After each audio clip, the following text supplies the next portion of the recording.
আজকে মাছ ভাজির রেসিপি নিয়ে চলে আসছি তোমাদের মাঝে। হ্যালো সবাইকে, আসসালামু আলাইকুম। তোমরা তো সবাই জানো মাছ ভাজি করতে, তারপরে আমি একটু মাছ ভাজির রেসিপি নিয়ে চলে আসলাম। প্রথমে মশলাতে সুন্দর মতো তেল দিয়ে মাখিয়ে নিলাম।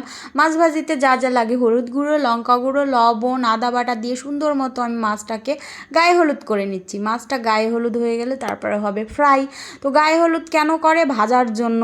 তো মানুষকেও ভাজার জন্য গায়ে হলুদ করে, মাছকেও ভাজার জন্য গায়ে হলুদ করে গাইস। তো সুন্দর মতো মাছের পেটে, তারপরে মাছের সারা শরীরে আমি গায়ে হলুদ করে নিচ্ছিলাম। আমি বোকার মতো মাছের ডিমটা বের করিনি, তারপরে কি হচ্ছে দেখা যাক।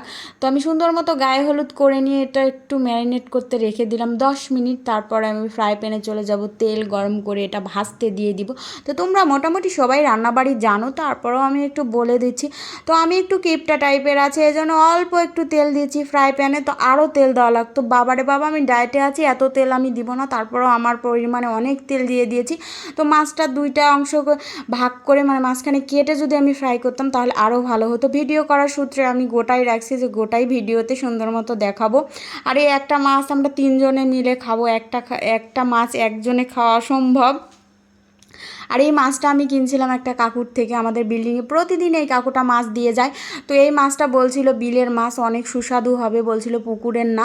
তো খেয়ে তারপরে আমি রিভিউ দিব যে এটা বিলের না পুকুরের। পুকুরের মাছ হলে একদমই খেতে ভালো হবে না, আর বিলের মাছ হলে অনেক মজা হবে খেতে। এজন্য সুন্দর মতো আমি উল্টে পাল্টে ভেজে নিচ্ছিলাম। পরে দেখছি যে পেটের যে ডিম আছে, ডিমের ভেতরে অংশটা একদমই সেদ্ধ হচ্ছিল না, মানে ফ্রাই হয়ে যাচ্ছে উপরে, ভেতরের ডিমটা যে ছিল পেটের ভিতর ওটা সেদ্ধ হচ্ছিল না।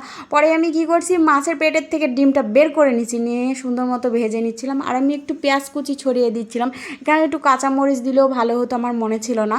তো এইভাবে দিয়ে পেঁয়াজটা ডিমের সাথে সুন্দর মতো ভাজি করলে এটা দিয়ে ভাত খেতে অনেক মজা লাগে গাইস। তো আর এই মাছটা কি ছিল, বিলের না পুকুরের? তো এই মাছটা ছিল একদমই বিলের। এই মাছটা খেতে অনেক সুস্বাদু ছিল। আমাদের বিল্ডিংয়ে এই কাকু প্রায় দিনই মাছ নিয়ে আসে। তো আজকে আমি দেখা হয়েছিল এই কাকুর সাথে, বলছিল অনেক ভালো মাছ, এই তিনটাই আছে, নিলে নেন। তো আমি কখনোই নিইনি, আজকে প্রথম নিলাম। তো মাশাল্লাহ খেতে অনেক ভালো ছিল। এটা হচ্ছে আমার দুপুরবেলার আয়োজন, এই মাছ ভাজি, আর তার সাথে হচ্ছে যে আমার প্রিয় ঢেঁড়স ভর্তা। তো ঢেঁড়স অনেকে বলে ভর্তা করে খায়, তো হ্যাঁ ঢেঁড়স এখন সবাই ভর্তা করে খায়। আমি তো বিয়ের আগে থেকে ঢেঁড়স ভর্তা খাই। তো আমরা যখন অনেক ছোটোবেলা ঢেঁড়স ভর্তা করে খেতাম, অনেকে আমাকে তখন বলতো যে ঢেঁড়স কেউ ভর্তা করে খায়, এখন দেখছি সবাই খায়। আসলে আগের থেকে ঢেঁড়স ভর্তাটা খায়। আজকে আমার ভর্তা মেশিনটা বের করিনি, আজকে আমি হাত দিয়েই ভর্তা করব।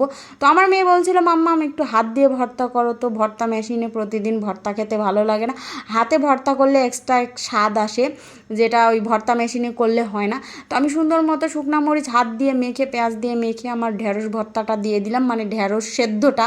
আমি ঢেঁড়স ভাতে সেদ্ধ দিয়েছিলাম, আর ভাতে কোনো কিছু সেদ্ধ দিয়ে ভর্তা করলে অনেক মজা হয়।